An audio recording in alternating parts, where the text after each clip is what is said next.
In a rental room in an urban village, I lay on my sickbed waiting to die. My phone popped up a news alert. Lin Yao, the yen mistress of the Zhou group, was hosting a charity gala, and her mother-in-law personally placed a family heirloom jade bracelet on her wrist. In the photo, she smiled with pride and glory, wearing that jade bracelet that was meant for me in my previous life. I stared at that face, remembering 25 years ago when she was brought from the countryside to my home.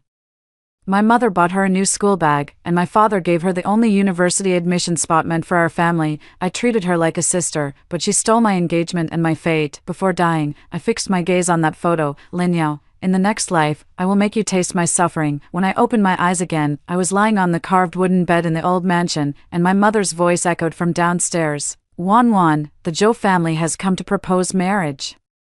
In a rental room in an urban village, I lay on my sickbed waiting to die. The room was tiny, just 8 square meters, with barely enough space for a bed. The window faced the wall of the neighboring building, so close you could almost touch it. Even during the day, you had to turn on the light, otherwise, it was pitch black. On the nightstand sat half a bowl of congee from 3 days ago, with a thin film formed on its surface. The caregiver hasn't come for 3 days.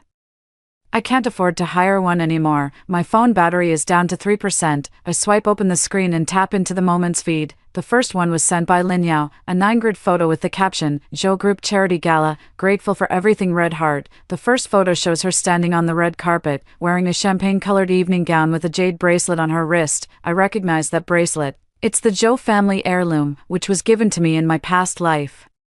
The second photo is a picture of her and Zhoushan. He has his arm around her waist, and she's leaning on his shoulder, smiling so brightly that her eyes curve into crescents. The third photo is a picture of her and Zhou's mother, with her mother-in-law personally putting jade on her, both smiling at the camera, just like real mother and daughter. The fourth picture is of the banquet scene, featuring crystal chandeliers, long tables, flowers, men in suits, and women adorned with jewelry.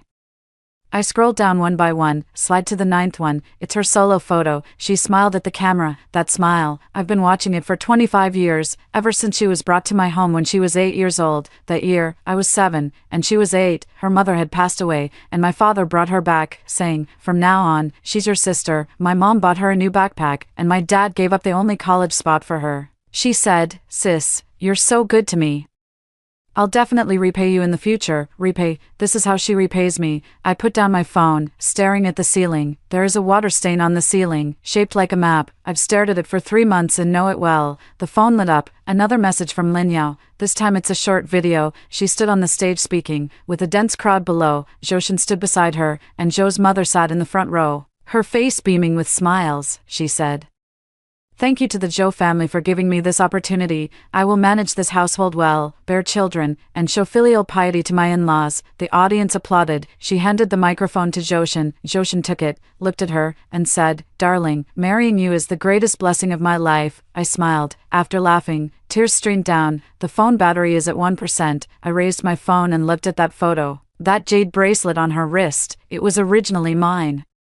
The engagement was meant for me, the bracelet was meant for me, and that man was meant for me. She snatched it, took everything. I stared at that face, at that bracelet, at her smile. The phone screen went black. The power is out. I lie in the darkness. A sentence keeps spinning in my mind. 25 years ago, on the day she was brought from the countryside, my mother took her hand and said, Yao, from now on, this is your home. She said, thank you, Aunt. She calls my mom Aunt. She calls me sister.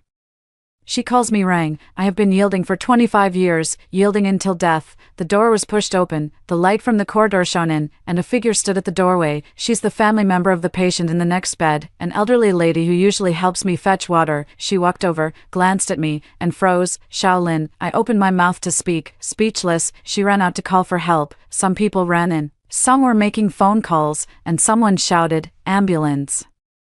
I listened to those sounds, growing fainter and fainter. My eyes were still open, staring at the ceiling. That water stain looks like a map. I wonder, where do people go when they die? Will there be a next life? If there is, Lin Yao's face surfaced once again. She was smiling at the camera, a jade bracelet on her wrist. If there is a next life, I closed my eyes, opening my eyes again. The sunlight is blinding. I squinted, taking a moment to adjust before I could see my surroundings clearly.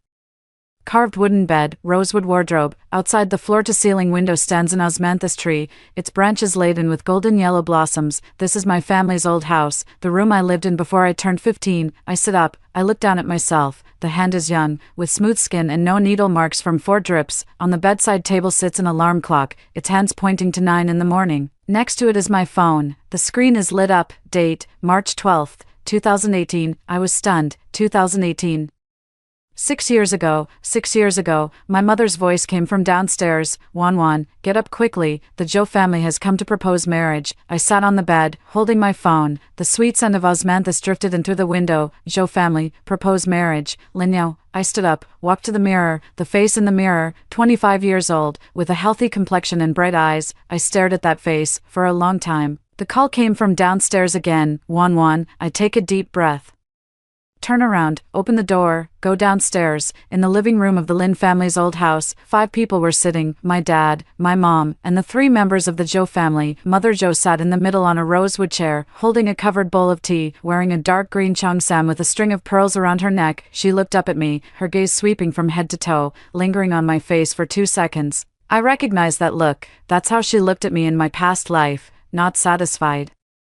Mr. Zhou's father sat beside him, a chubby middle-aged man with little presence, sipping tea, nodding, and smiling. Zhoushan stood behind his mother, dressed in a suit and leather shoes.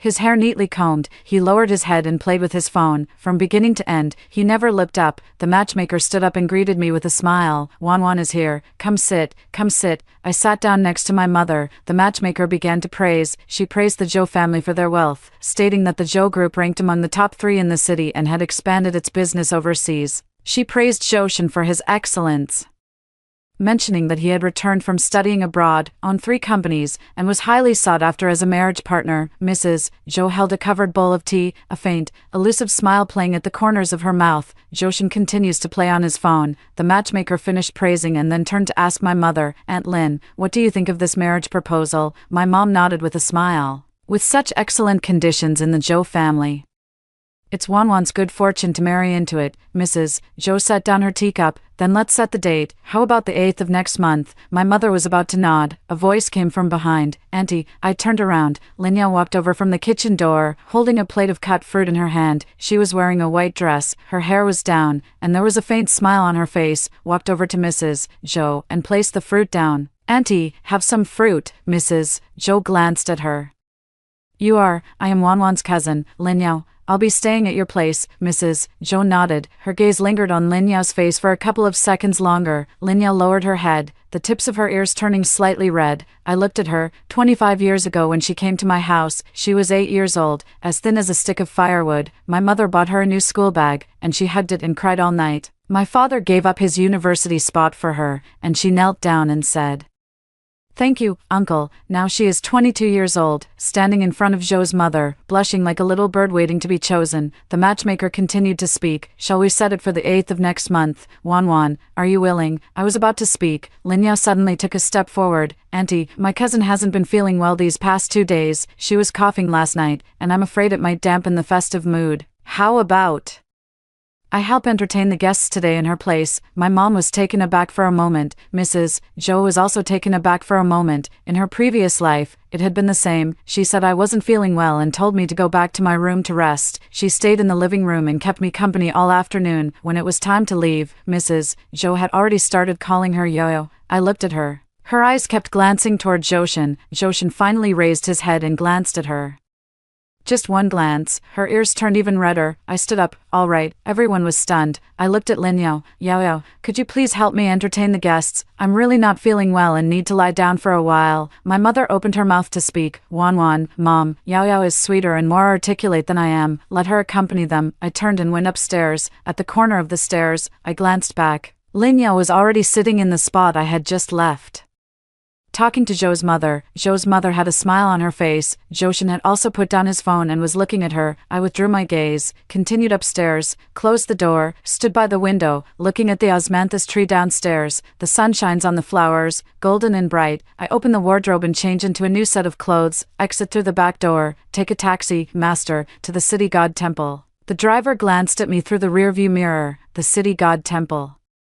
That place is remote, not many people go there, I know. He stepped on the gas and set off. The car left the city and headed up the mountain road. 40 minutes later, it stopped at the entrance of the temple. I got out of the car. The city god temple was more dilapidated than I remembered. The paint on the mountain gate has mostly peeled off, revealing the wood beneath. Weeds grow in the courtyard. And there isn't even incense ash in the incense burner. An old man in a gray robe is sweeping the ground. He has his back to me, sweeping slowly, one stroke at a time. I walked over. Master. He didn't turn around. Another one here to trade their life. I was stunned. He straightened up and turned around. A very ordinary face, over 60 years old, squinting. He looked at my face. Did you die with regrets in your past life? I looked into his eyes. Yes, he nodded. Your fate was swapped by someone, and now you're empty inside. I kneeled down. Please help me change it back. He stared at me for a long time. Girl, the fate of a wealthy family is easy to change, but hard to change back. Are you sure? I'm sure. He sighed. It's not about swapping back. It's about exchanging your lives. From now on, she will live the life you lived in your previous life. Are you willing? I looked up at him. I do. He pulled a red string from his sleeve. It was thin and bright red, wrapped once around his finger. This string is called the marriage thread, connected to your fate. He bent down and tied the red string around my wrist, tied very tightly. In 3 days, it will move onto her hand on its own. By then, your lives will have been swapped. Your life now is that of an ordinary person. Her life now is that of a wealthy young mistress. Once the thread moves over, you will live her life, and she will live yours. I looked down at that rope, red, thin, wrapped once around the wrist.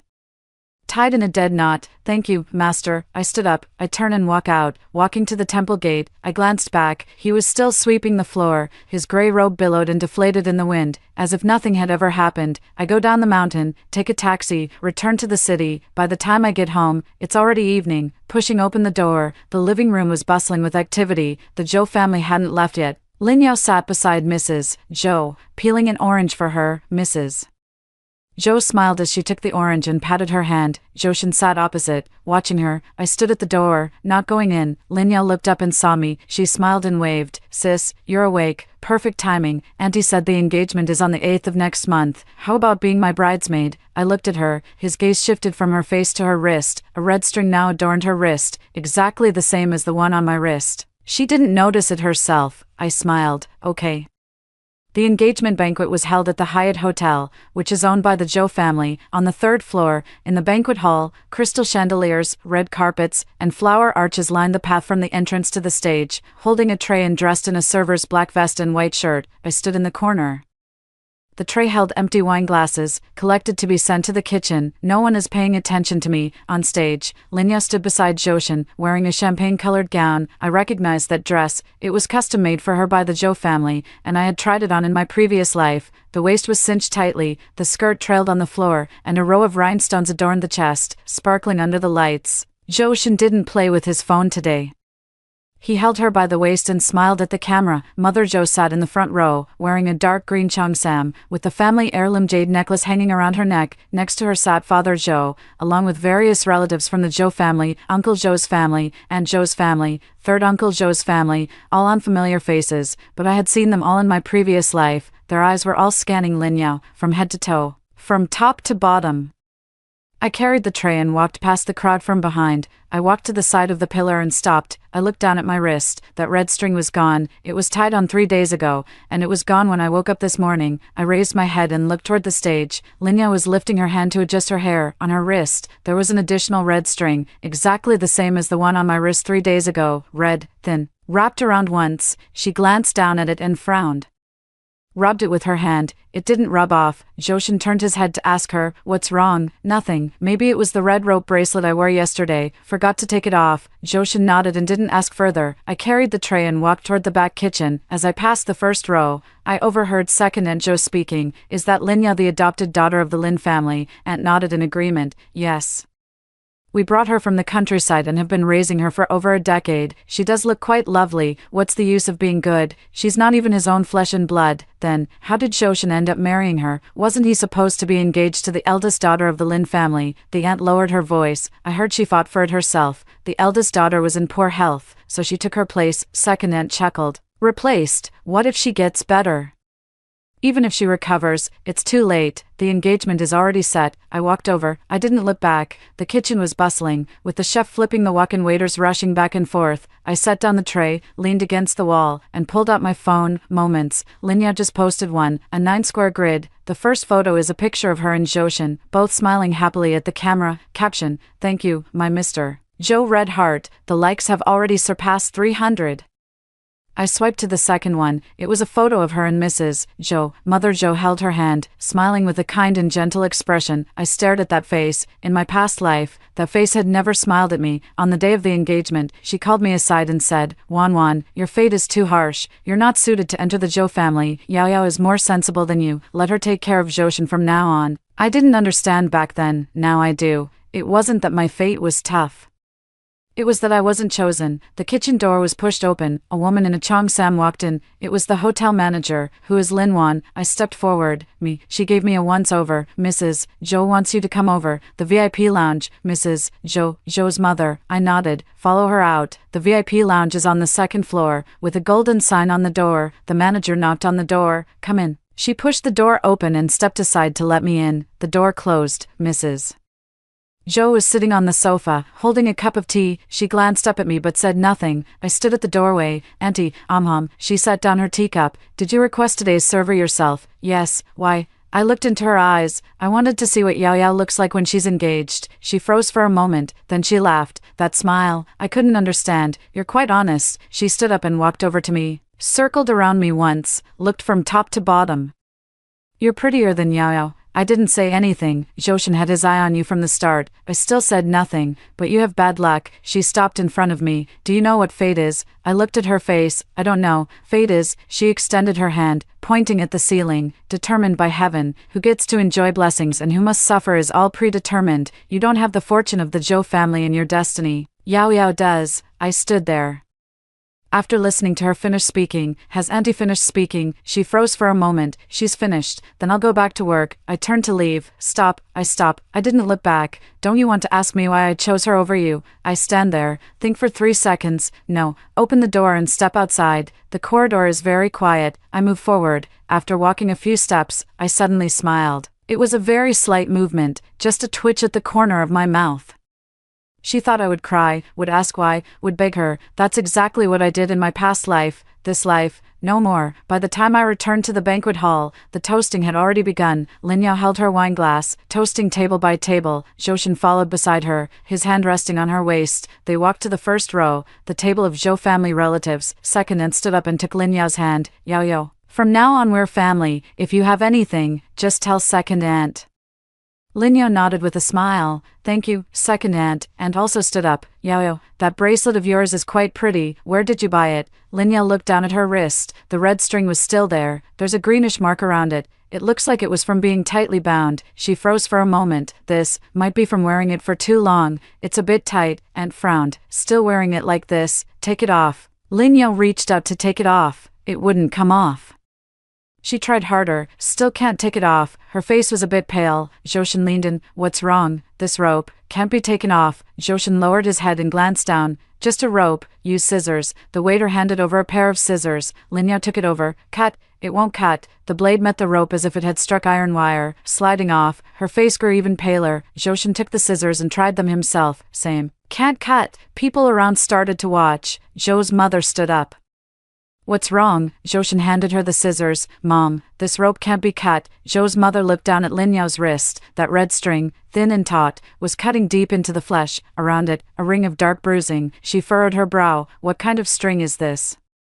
Linya shook her head. "I don't know. It wasn't there yesterday." Mother Zhou stared at the rope for a few seconds, then she looked up and scanned the crowd. "You see me." She stares at me. I look at her too, no hiding. She opened her mouth to say something. Linya suddenly cried out, "Ouch!" Everyone looked down. The bruise on her wrist was turning black, like ink spreading, seeping out bit by bit from the edge of the rope. Joshin grabbed her hand. "What happened?" Linya shook her head.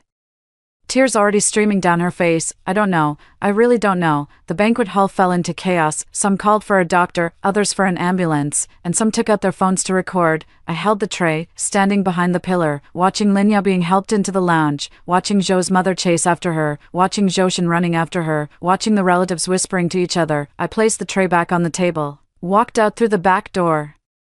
The corridor was quiet. I lean against the wall. I look down at my wrist. Nothing. It's clean. I smiled. Walk forward. I walk out of the hotel entrance. The sun is shining brightly outside. The sky in October is so blue it doesn't seem real. I stand on the steps, squinting my eyes. My phone vibrates. It was a message from Lin Yao. Sis, where are you? My hand hurts so much. I looked at that line of text. No reply. Put away the phone. Walk forward. After walking a few steps, I glanced back at the hotel.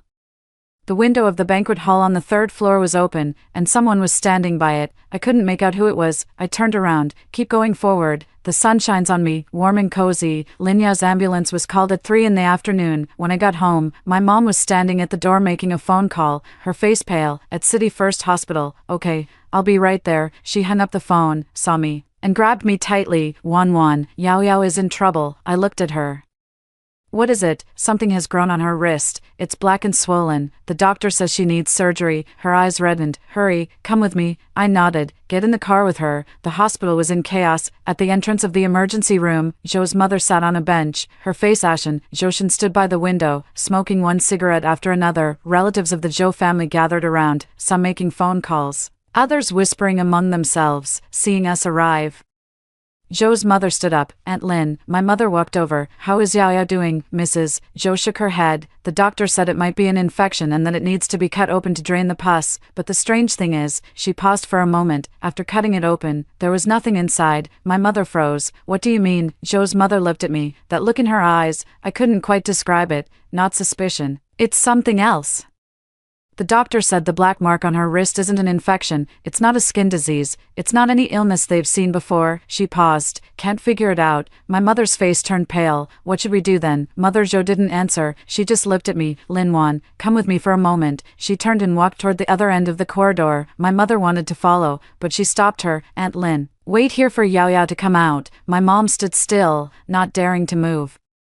I followed Mrs. Zhou. She stopped at the end of the hallway, turned around and looked at me. You know what that is? Not a question. I look at her face. At 60 years old, she takes good care of herself, with hardly any wrinkles on her face, but the things in her eyes can't be hidden. That's the gaze of a matriarch from a wealthy family. Having seen too many things, no one can deceive her. Auntie, I don't know what you're talking about. She stared at me, stared for 10 seconds. Lin Wan.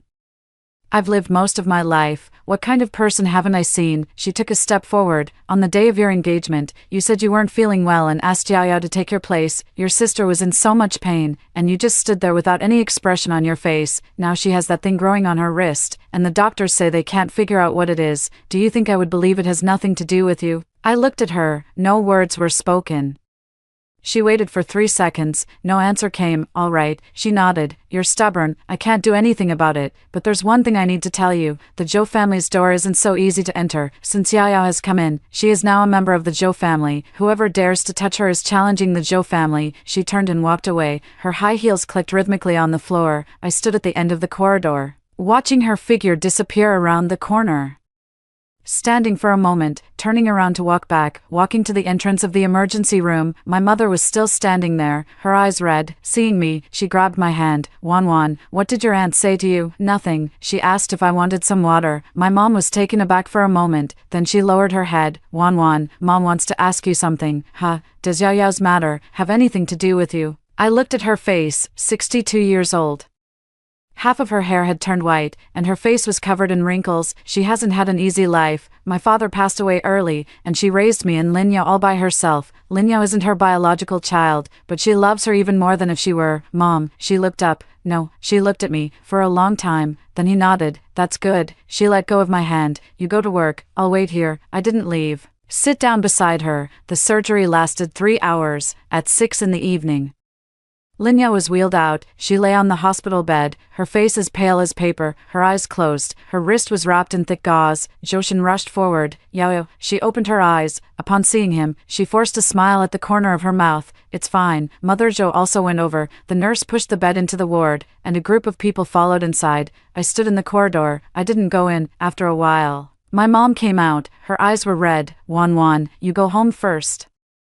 Mom will stay here tonight to keep watch. I nodded. I turned and walked toward the elevator. After walking a few steps, I heard someone calling from behind. Linwan. I turned around. It was Joshin. He stood at the door of the ward, looking at me. Can I have a word with you? I looked at him. Speak. He walked over, stood in front of me, 3 meters away. My mom just told me that you might have a way. What method? The one on Yao Yao's wrist. I looked at his face. This face. I looked at it for 3 years in my past life. I've seen him laugh. I've seen him frown, I've seen him impatient, but the way he looks now, I've never seen before. Joshin, what do you think I can do? He didn't say a word.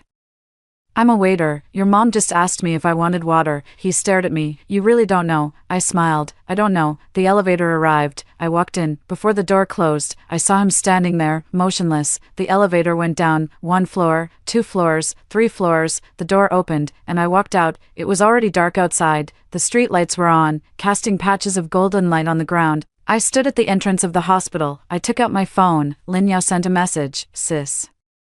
Have you left? I stared at that line of text. No reply. Put away the phone. Walk forward. After walking a few steps, the phone vibrated again. It was still Lin Yao. Sis, I'm scared. Sis, can you come see me tomorrow? Sis, I have so much I want to tell you. I stopped. I stood under the streetlight. Those few lines of text were glowing on the screen. I stared at them for a long time. Then I typed a few words. Fine. Send. Put away the phone. Keep moving forward. After walking a few steps, it suddenly came to mind. In my previous life, I had also sent her a message. I was lying in a rented room, burning with a fever of 40 degrees, and sent her a WeChat message. Sis, can you come see me? She didn't reply. I sent another message. Sis, I'm feeling really unwell. Still no reply. I sent another message. Sis, I miss you. She replied. 2 words. Busy. I stare at the phone screen. Tears fall. I never sent her another message after that. Now she sent it to me. I continued walking forward. The streetlights receded one by one. I stopped when I reached the entrance of the residential area. I glanced back, in the direction of the hospital. Nothing was visible, only the pitch-black sky. I turned around, walked inside. The next morning, I went to the hospital. The ward was on the 8th floor, a VIP single room. When I pushed the door open, Lin Yao was leaning against the headboard, gazing out the window. She turned her head, saw me, and her eyes reddened. Sister, I walked over. I sat down by the bed. She reached out and grasped my hand. I have very little strength. Sis, I'm so scared. I look at her face. After not seeing her for a day, she has lost weight, with sunken eye sockets and prominent cheekbones. Afraid of what? Afraid of dying. She lowered her head. The doctor said they can't figure out what it is. My mom said it might be a curse. She looked up at me. Sis, do you think curses really exist in this world? I look into her eyes. Those eyes. When she first came to my home 25 years ago, were big and bright, filled with fear and eagerness to please. They slowly changed over time. They learned to read people's expressions, to speak at the right moments, and to look where they should. Now you're back to looking scared again. Yao, when did you put that string on your wrist? She froze for a moment. I don't know. Think about it carefully. She frowned, thinking for a long time. On the day of the engagement. It seems like I woke up that morning and it was there. Before that, not before. I nodded. Do you know what kind of rope this is? She shook her head. I don't know. I looked at her. The red string of fate. She froze. What? The red string of fate. It's connected to your destiny. Her face turned pale. Sister, how did you know? I didn't answer, just pointing at the gauze on her wrist. Do you know why it turned black? She shook her head. Because it changed hands. Change of ownership. This rope was originally tied to someone else's hand. Whatever life that person lived, you must live the same. Her face was frighteningly pale. Sis, what do you mean? I stood up. Yao, take good care of yourself and get well. I walked out. Sis, she shouted. I stopped. I didn't look back. Sister, do you know something? I stand at the door. Yes, she froze. Then tell me, what exactly is this? I turn around, looking at her. It's the things you took that have come back for you. Her mouth fell open. She couldn't speak. I pulled the door open. Go out. A scream came from behind. Then came the crying. I didn't look back. Lin Yao lay in the hospital for 7 days. On the 7th day, the gauze was removed. The black mark around the wrist was still there. It hadn't faded. The doctor said the cause couldn't be determined and recommended transferring to another hospital. Mother Zhou contacted a major hospital in Shanghai that very day. The next day, Lin Yao was put on a flight to Shanghai. Before leaving, she sent me a message. Sis, I'm scared. Can you come with me? I looked at that line of text and didn't reply. When the plane took off, I stood on the balcony of the old house, gazing at the sky. The clouds were thick, and nothing could be seen. My mother called me from downstairs. Wan, come down for dinner. I go downstairs. There are only 2 people at the dining table. My mom serves me soup, barely having any herself. I wonder how Yao Yao is doing. She put down her chopsticks. Wan, do you think she'll be okay? I looked at her face, 62 years old, half of her hair had turned white, with dark circles under her eyes. For the past 7 days, she hadn't had a full night's sleep. Mom, she'll be fine. How did you know? I don't know, but I didn't say it. Hospitals in Shanghai are better than ours. They'll definitely find out what's wrong. My mom nods, picking up the chopsticks, then putting them down again. Wan, Mom wants to ask you something. Do you really not know about Yao Yao's situation? I looked into her eyes. I don't know. She stared at me for a long time, then she sighed. That's good. Let's eat. I picked up the bowl. She took a couple of bites. The phone vibrated. It's a message from Zhoushan. What did your mom say to you? I look at that line of text. No reply. Another one. Linwan. I know you have a problem. Another one. You just wait.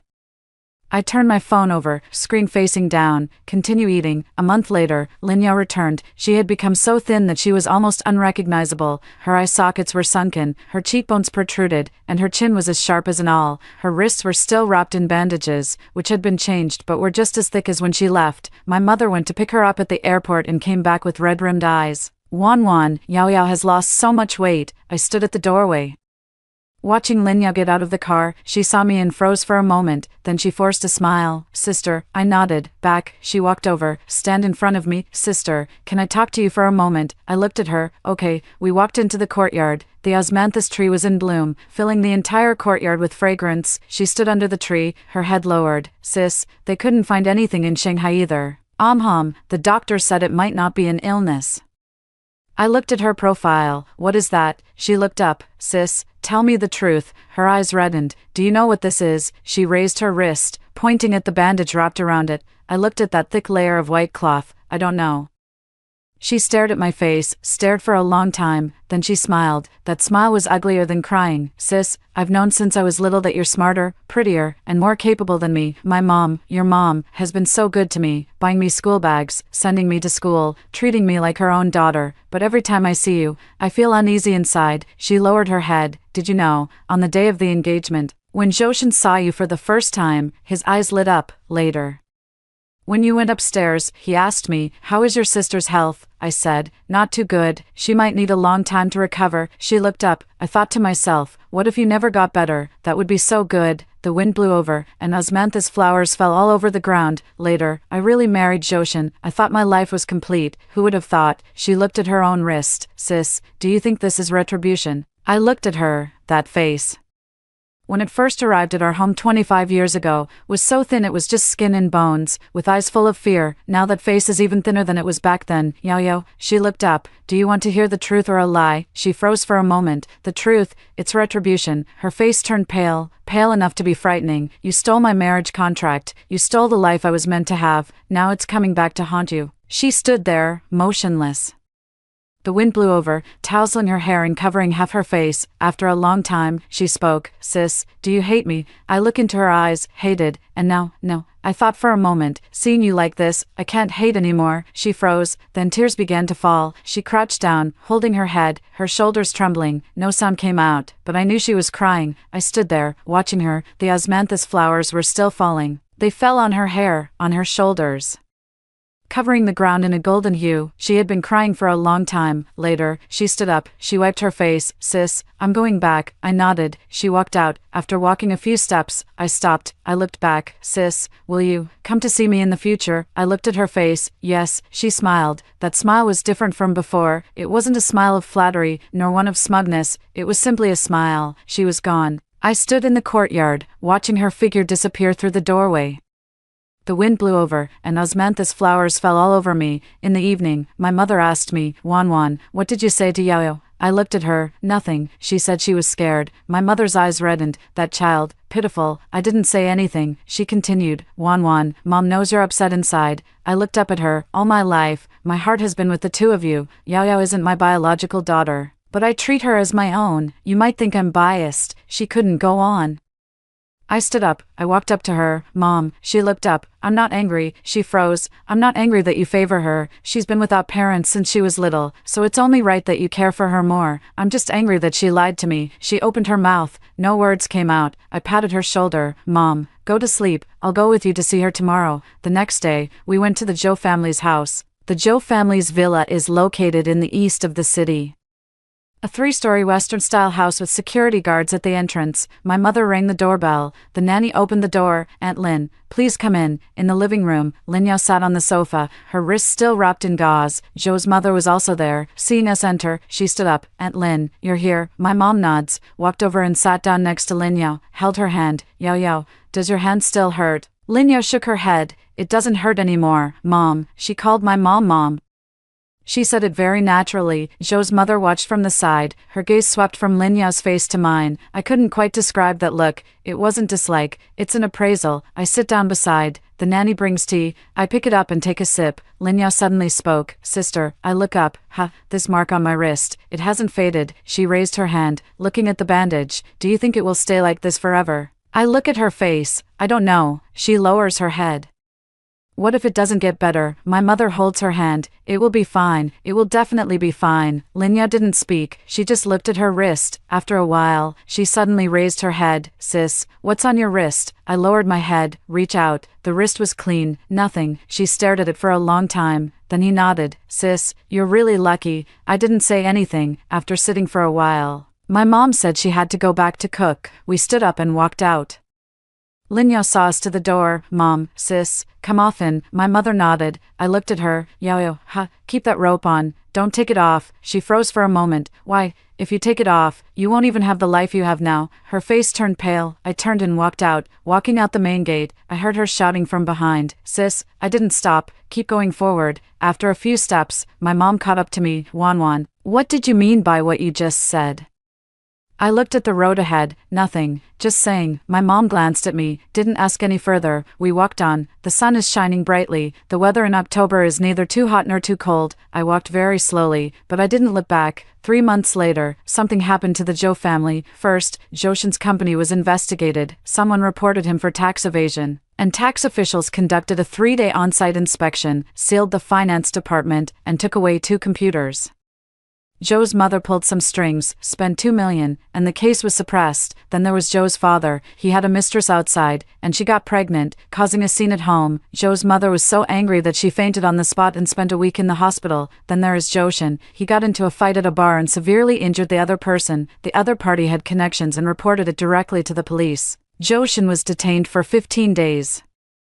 And by the time he was released, the company had already been looted in the chaos. 3 months, the Joe family went from being one of the top 3 wealthiest families in the area to a bankrupt household with $80 million in debt. My mother kept muttering at the dinner table, "Poor Yao, with the Joe family in such a state, how will she manage her life?" I lowered my head and continued eating. I didn't say a word. Wan, come with me to see her tomorrow." "Okay." The next day, we went to the Joe family's house. The villa is still there, but the flowers in front of the door are no longer tended to, withered all over the ground. The security guard is gone, and the main gate is left slightly ajar.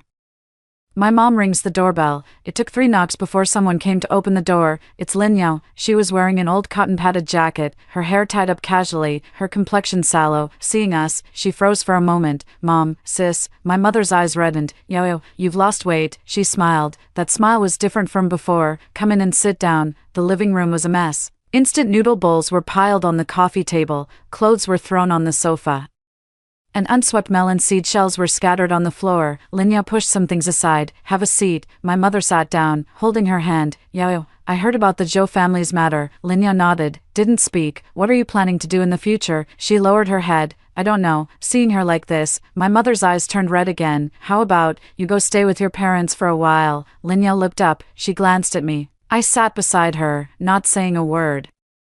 She withdrew her gaze. "Mom, I need to think about it a bit more." After sitting for a while, my mom got up to go to the bathroom. Only Lin Yao and I were left in the living room. She lowered her head, looking at her own wrist. The gauze was gone. That black mark was still there, darker than it had been 3 months ago. Black as ink. "Sister, tell me, can I still go back?" I looked at her face. "Back where?" "Back to how it used to be." I didn't say anything. She looked up, eyes red and teary.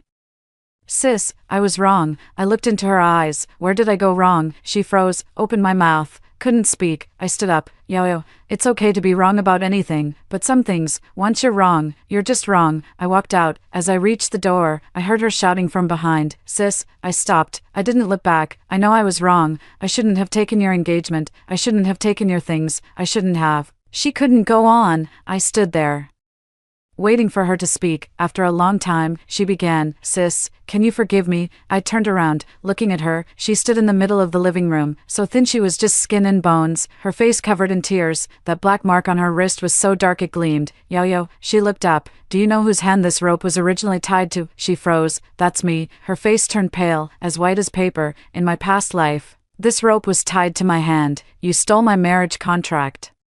You stole my fate. I lived the life you are living now, alone in a rented room, died of illness." She opened her mouth, speechless. "Do you know what I was thinking when I died?" She shook her head. "I was thinking, if there is a next life, I will definitely make you taste my suffering." She took a step back, bumped into the coffee table and almost fell. "Sis, what are you saying?" I looked at her face. "In this lifetime, I'll give it to you. You chose this yourself.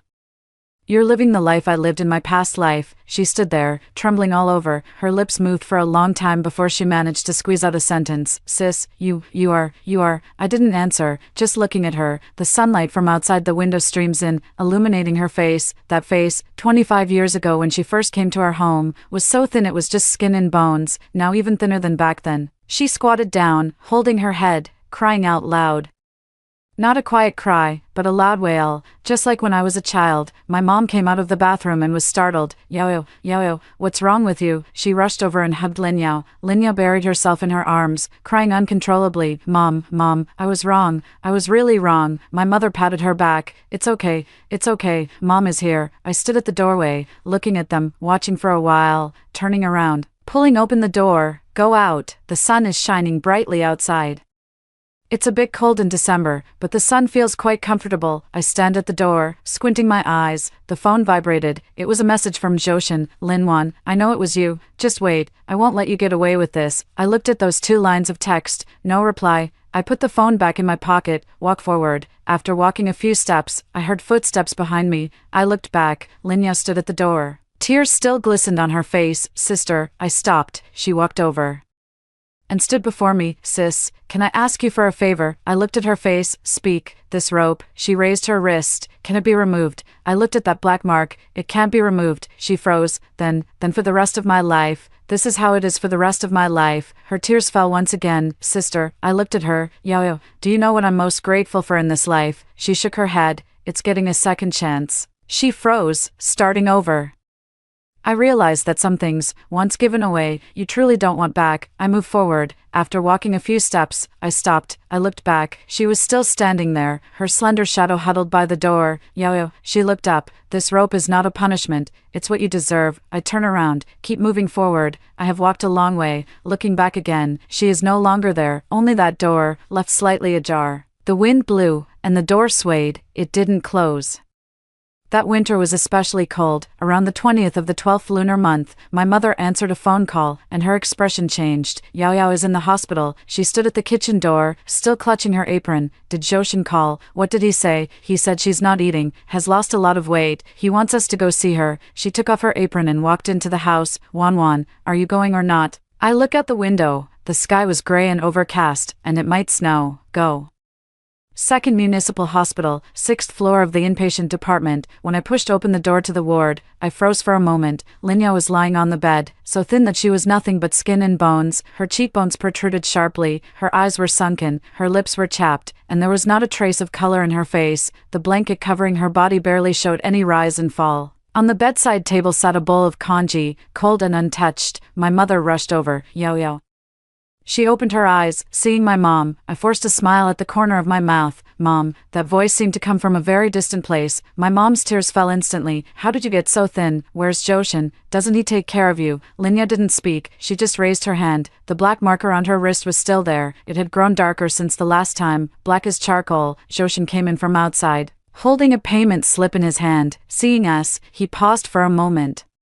Then his gaze fell on my face. "That look is different from 3 months ago. It's not hatred, it's something else. You're here." I look at his face. He has also lost weight. The once spirited young master of the Zhou family from 3 months ago now wears a crumpled cotton jacket with stubble covering his chin. My mother asked me to come see her. He nodded. She didn't speak again. My mother held Lin Yao's hand, crying nonstop. Yao Yao, come back with me. I'll take care of you. Lin Yao shook her head. Mom, I can't go back. Why can't you go back? She didn't answer. She just looked at me. That look in her eyes, I can't quite describe it. Not a plea, not a complaint. It is empty, like that black rope. Empty of anything.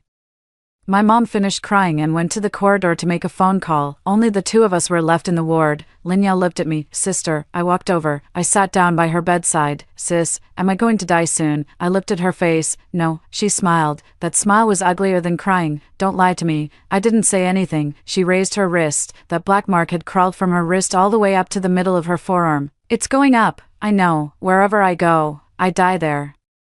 I looked into her eyes. Yes, she froze for a moment, then she laughed. This time it's a real laugh. Sis, you know, I used to be really afraid of death. Afraid of death. Being afraid of death means losing everything. She paused. Now I'm not afraid anymore. Why? She looked at the ceiling. Because living is more painful than dying. The hospital room was very quiet. There were footsteps in the hallway, voices, and the sound of a nurse pushing a cart past, but those sounds were far away.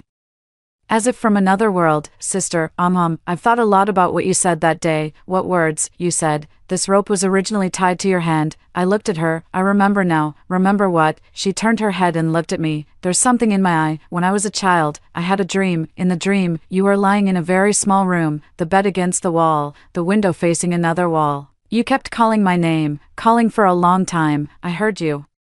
But I didn't respond. Her tears fell. Later, you died. I sat there, not moving. Sis, that dream, it's real, isn't it? I look at her face. That face was so thin it had lost its shape, with sunken eye sockets and prominent cheekbones, but the look in the eyes was that of the little girl who had just arrived at our home when she was young, afraid, trying to please, at a loss. It's true. She closed her eyes. Tears flowed from the corners of her eyes and into her ears. Sis, I'm sorry. I didn't say anything. I know it's useless to say this now, but I'm really, really sorry. She opened her eyes, looking at me. Sis, can you forgive me? I looked into her eyes, for a long time, then I reached up my hand, hold her hand. Her hand was cold, skin and bones, with no flesh at all. Yao, she looked at me. I forgive you. She froze, then tears streamed down, just like when I was a child, crying all over my face. My mom pushed the door open, saw the scene, and froze. Yao, Wan. Lin Yao ignored her. She just held my hand, crying so hard she could barely catch her breath. Sis, thank you. My mom walked over. What's going on here? I looked at my mom. Mom, she's fine. She just needs to cry it out. My mom stood there, looking at me, then at her, then her eyes turned red. As long as you two can make up. We stayed at the hospital until dark that day. Lin Yao drank half a bowl of porridge. My mother was overjoyed, chattering nonstop all the way back. Yao ate something. She's going to get better. I look out the window. The streetlights pass by one after another. Mom, what do you plan to do once she recovers? My mom was taken aback for a moment. Then he sighed. Let her come back to live with us. With the Zhou family like that, she can't go back there. I didn't say anything. My mother looked at me. Wan, you don't want to. I look out the window. No, that's fine. She continued to mutter. I looked at the night outside the window. It was pitch black, and I couldn't see anything clearly. My mind is filled only with Lin Yao's words. Thank you, she said. Thank you. But what is she thanking me for? For letting her live my life? Still thanking me for forgiving her? I don't know. I don't want to know anymore. The next day, Lin Yao was discharged from the hospital. My mother took her back to the old house. It's still the same room from childhood, the bed by the window.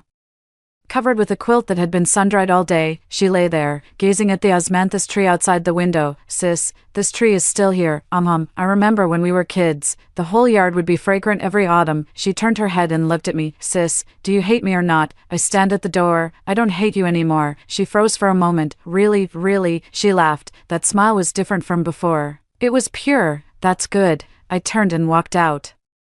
Sister, I stopped. I didn't look back. Can I call you sister from now on? I stood there, thought for 3 seconds. You've always called me that. I walked out. Her laughter followed behind me, very small, just like when I was a child. Outside the window, sunlight streams in. The osmanthus tree is still the same osmanthus tree. Lin Yao lived in the old house for 3 months. In early spring, the dark mark on her wrist began to fade. It doesn't fade all at once, but a little bit each day. Like the tide receding, gradually pulling back. The first thing she does every morning is look at her wrist. Sis, has it faded? I glance over. It's faded. She smiles. That smile is different from before. It used to be about pleasing, about pride, about scheming. Now it's about happiness, truly happy. My mom is the happiest of all. I make delicious food for Linyao in different ways every day. Today it's stewed chicken. Tomorrow it's braised pork ribs. And the day after, it's dumplings.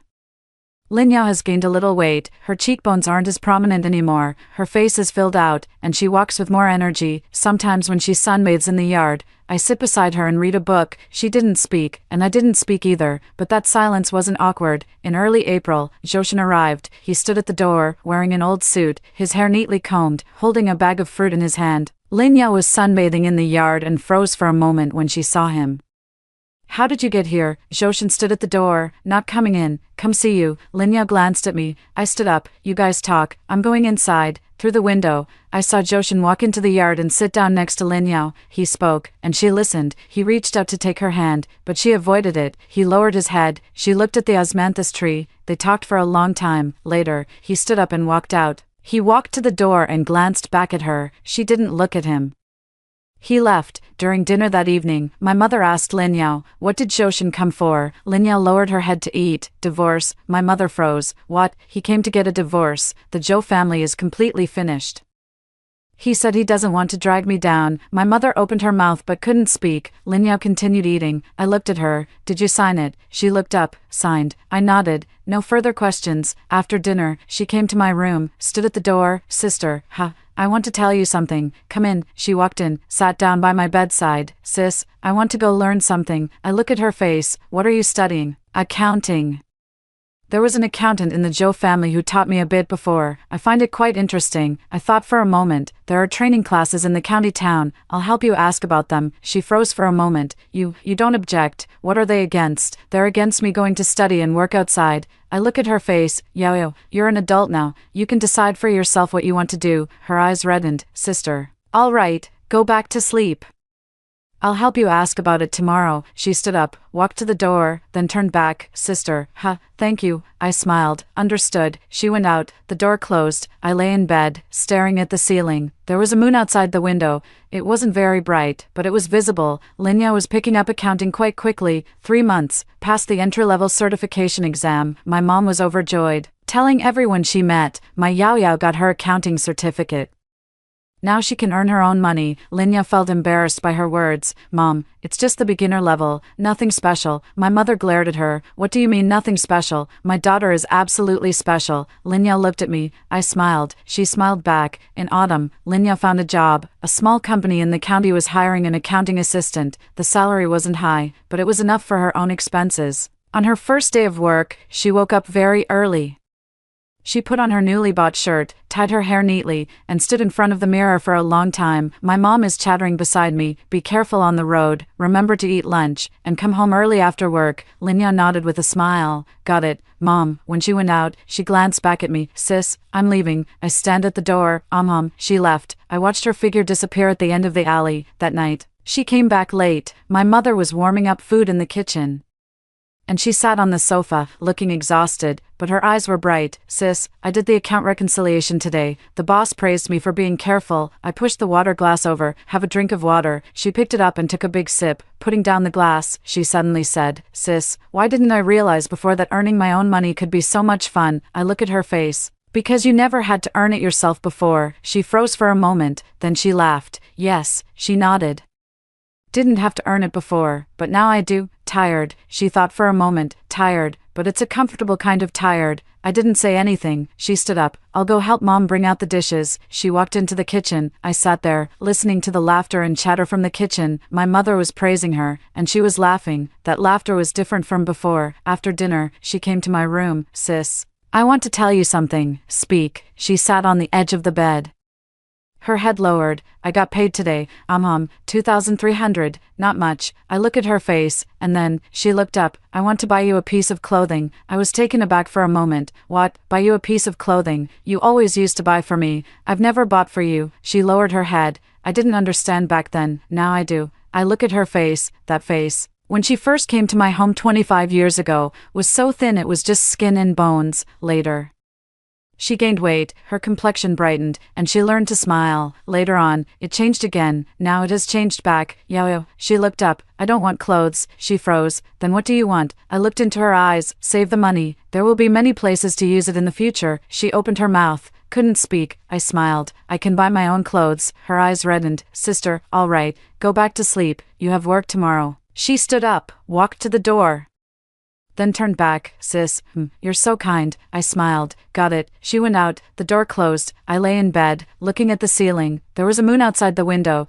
It's very bright. 1 year after Linya started working, the black mark on her wrist completely disappeared. That morning, she got up, stared at her wrist for a long time, and then rushed into my room. Sis, it's gone. I opened my eyes. She raised her wrist and brought it close to me. Clean. Nothing at all. It's gone. Her eyes reddened. Really, it's gone. I sat up, looking at her face, that face, a full rounder than when she first returned, rosy and glowing, with light in her eyes. Gone is good. She stood there, tears streaming down. Sis, thank you. I looked at her. What for? Thank you, for letting me come back. I didn't say anything. She wiped away her tears. I'm going to tell Mom. She ran out. My mom's exclamation came from downstairs, followed by laughter. I sat on the bed, listening to that laughter. The sunlight outside the window shone in, warm and cozy. That autumn, Linya got a promotion as an accounting supervisor. Her salary increased to $4,500. She bought a cashmere coat for my mother and a pair of leather shoes for me. My mother couldn't bear to wear it, so she hung it in the wardrobe and took it out to look at every day. Yo bought it. So beautiful. I wore those shoes to work, and they were quite comfortable. At the end of the year, Linya brought someone home, male, wearing glasses, tall and thin, speaking softly. Sis, this is my colleague, Xiaochen. Xiaochen nodded at me. Hello, Sister Lin. I look at his face. Have a seat. He sits down, a bit awkward, not knowing where to put his hands. Linya laughs beside him. What are you nervous about? Xiaochen glanced at her. No, I'm not nervous. My mom came out of the kitchen, saw Xiaochen, and froze for a moment. This is, Mom, this is my colleague. Xiaochen. My mom looked him up and down. Oh. A colleague. That look, I understand. She understands too. Linya blushed. Mom. My mom smiled. Sit, everyone sit. Dinner will be ready soon. During the meal, my mom kept putting food on Xiaochen's plate. Eat more. You're too thin. Xiaochen's bowl was piled high like a mountain, and he nodded repeatedly. Thank you, Auntie. Linya was eating with her head down beside them, her ears turning red. I watched the scene unfold. He didn't say a word. After finishing the meal, Xiaochen left. My mother pulled Linya aside and asked her all sorts of questions. Where is his family from? What does he do? Is he an honest person? Linya was embarrassed by her question. Mom, what mom? Speak up. I stood up. I'm going out for a walk. As I reached the door, I heard Linya calling from behind. Sis. I turned around. She ran over. She stood in front of me. Sis, what do you think of him? I looked at her face. Do you like him? She was taken aback for a moment. Then she nodded. Yes, I do. Is he good to you? Yes, that's good then. Her eyes reddened. Sis, I pat her on the shoulder. Go in. Mom is still waiting for you. She nods, turns around and walks back. After walking a few steps, I turned back. Sis, thank you. I smiled. Got it. I walked out. The alley was quiet, with street lights shining on the ground. I walked slowly. As I walked, I suddenly remembered something. In my past life, I was just like this, walking alone in the alley. But back then, it was at night, with no lights, pitch black. Now there are lights. When I reached the end of the alley, I stopped. I glanced back. The door was open, with warm yellow light streaming out from inside. Someone was laughing, someone was talking, someone is waiting for me to go back. I watched for a while, then turned around, continued walking forward. After walking around, when I came back, Linya was still standing at the door. Sis, why did you take so long? Just wandering around. She looked at me. Sis, what are your plans for the future? I looked at her face. Haven't thought about it yet. She nodded. Take your time to think it over if you haven't made up your mind yet. She suddenly spoke up. Sis, why don't you move back in? I was taken aback for a moment. What? Move back in? Mom is alone, and I want to see you every day too. I looked at her face. That face, when it first arrived at my home 25 years ago, was so thin it was just skin and bones. Later, it grew plump, became beautiful, turned proud, and then grew weary. Now it has changed back again. It has become just like it was in childhood, clean, warm, and smiling. Okay. She was taken aback for a moment. Really? Her eyes turned red. She rushed over and hugged me. Sis, I pat her on the back. All right, let's go inside. It's cold out here. She lets go of me and wipes her eyes. Come on, let's go inside. We walk inside. The door closes behind us. Warm yellow light illuminates the entire courtyard. The osmanthus tree is still there. It will bloom again next year. I moved back to the old house on the 23rd day of the 12th lunar month, Little New Year.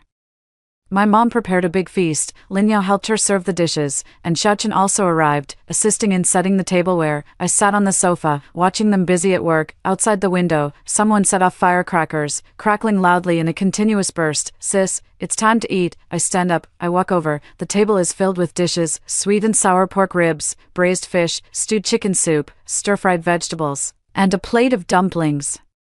My mother sat down and put a piece of spare ribs on my plate. "Eat up." I picked it up, took a bite. She looked at me. "Is it delicious?" "Delicious," she smiled. Lin Yao was beside Xiaochen, serving him food. "Eat more." Xiaochen nodded. "Thank you, Yao Yao." My mom looked at them, then at me. The smile on her face couldn't be contained. The Spring Festival Gala was playing on TV, with the hosts offering New Year's greetings. The sound of firecrackers outside the window grew louder and louder.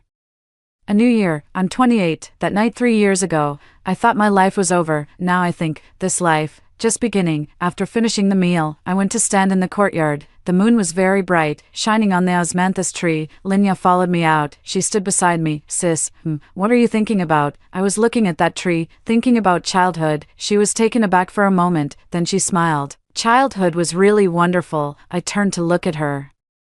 "Isn't it good now?" She thought for a moment. "It's good now too, better than before." I look at her face, under the moonlight. Her eyes are very bright. "Yao, live well from now on." She nodded. "You too." I smiled, turned around, turned back. After walking a few steps, I heard her calling from behind. "Sis." I turned around. She stood in the moonlight, smiling at me. That smile was just like when we were kids, pure, warm, and nothing else. "Thank you." I stood there, looked at her for 3 seconds, then smiled. "Understood." I turn around, walked into the house. Behind, the moonlight illuminates the entire courtyard. The osmanthus tree is still there. It will bloom again next year. There is still a long way to go. Take it slow. After hearing the story above, what are your thoughts? Feel free to share your opinions in the comments section. Looking forward to hearing from you. If you liked this story, don't forget to like it, share it, and subscribe to my channel. See you next time.